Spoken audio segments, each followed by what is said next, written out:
بسم اللہ الرحمن الرحیم۔ السلام علیکم ورحمۃ اللہ وبرکاتہ۔ احادیث نبوی صلی اللہ علیہ وآلہ وسلم، جامع الترمذی، حدیث نمبر 2657۔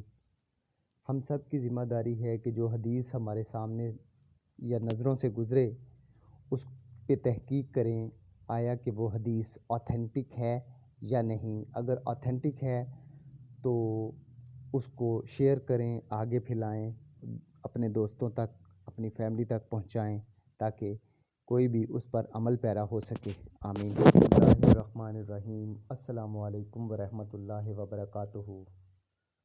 حضرت عبداللہ بن مسعود رضی اللہ تعالیٰ عنہ فرماتے ہیں کہ میں نے نبی اکرم صلی اللہ علیہ وآلہ وسلم کو فرماتے ہوئے سنا، اللہ اس شخص کو تروتازہ اور خوش رکھے جس نے مجھ سے کوئی بات سنی، پھر اس نے اسے جیسا کچھ مجھ سے سنا تھا ہوبہو دوسروں تک پہنچا دیا، کیونکہ بہت سے لوگ جنہیں بات حدیث پہنچائی جائے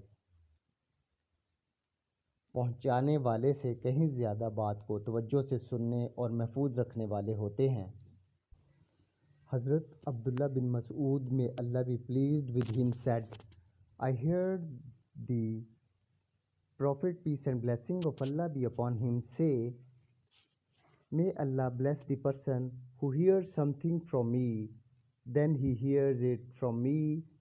It was conveyed to others because many people to whom the words or hadith is conveyed are more attentive listeners and preserver than the conveyer.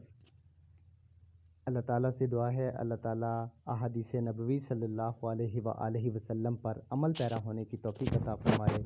وآخر دعوانا ان الحمد للہ رب العالمین۔